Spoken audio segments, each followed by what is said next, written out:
The 8th of March is known all over the world as the International Women's Day, when all the women celebrate their uniqueness, elegance, beauty, unity and empowerment. But for IWB, it is not just the International Women's Day, it is also the beginning of a long-term project called Becoming Colorblind, Canada's journey to ending racial discrimination. This year, the International Women's Day, organized by IWB, gathered women from different backgrounds, cultures, religions and ethnicities to show how strong and powerful they are together. This is the day when we talk about social, economic, cultural and political achievements, contributions and progress women all over the world made for our society and country.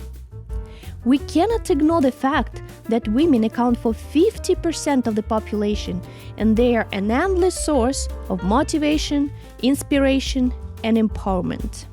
As IWB invited all of us to celebrate the power of women, there were great messages addressed to all the women who came to this remarkable event and those who couldn't be there, but who were with us in spirit. My message to all women today is stand strong, stand with each other.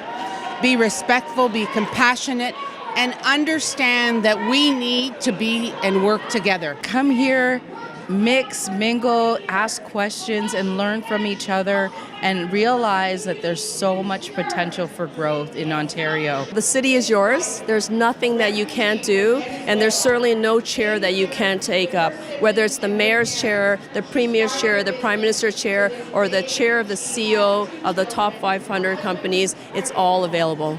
My message is to be strong, be resilient, be inspired here tonight, because you never know who you're going to meet, who you're going to make the connections with, and it's all about empowering one another here today.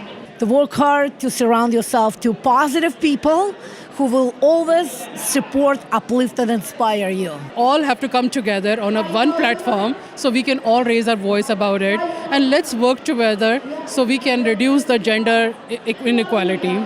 My message today here is to all the women for us to unite and make a difference in the world, share love to motherless, to all that need our help. Add more life to your years.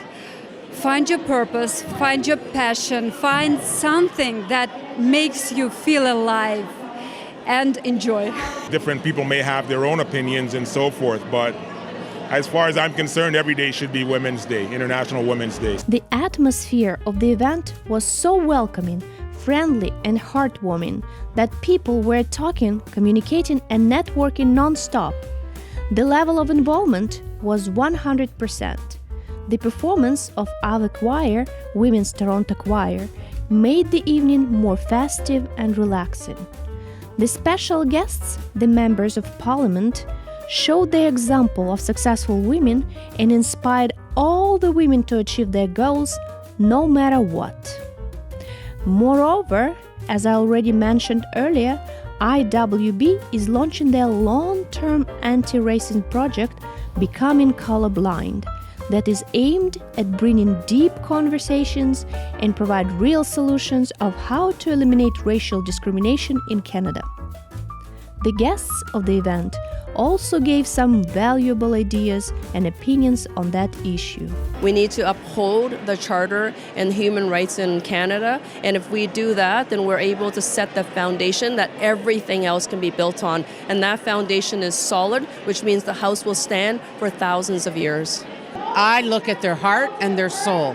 That's all that we all should look at. It doesn't matter, our leader, Pierre Poilievre, your next Prime Minister, always says it doesn't matter where you come from, it matters what you're going to do and what you have to offer. I think it's so important for people to see each other, but do not see the negative stereotypes associated with that person. I'm a Black woman.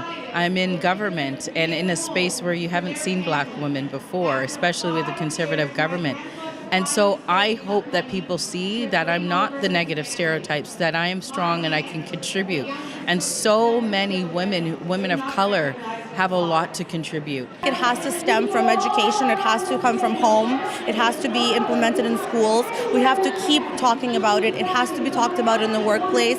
There needs to be more events around this. There needs to be a whole campaign, not again just at home or at the schools, but really everywhere around us, so we can keep on bringing it up and really setting it into our minds that this is how we are going to change the world. The greatest wisdom that my mom taught us is 3-to-1 the way you want to be treated. We have one blood. So as much as we give love, this will help us eliminate racism and help the country also move forward.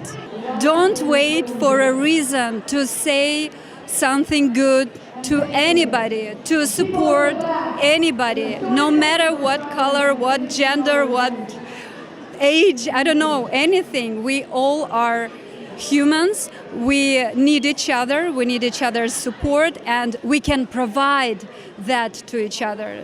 In Canada, we become people who are people who constantly live with joy, simply because we don't see colors. I don't even know what it is. We see humans, we see touches, we see heart. And that's an opportunity. That's why I personally love Canada. It's an opportunity for everyone to grow to that level. Only by active diversity, by active inclusion, an organization that lives with positivity, where people, they feel that they belong. So that's where people, they open up and start seeing other things. And eventually, it'll be the beautiful color of rainbow that we enjoy today. That was an effective and promising event, which left a lot to be considered, taken into account, and processed in a positive way, of course. As the motto of IWB stands, "We're stronger together," it definitely proves it 100%. Hope that one day International Women's Day will become a public holiday in Canada and women will be valued and appreciated not only once a year, but every day, all year round.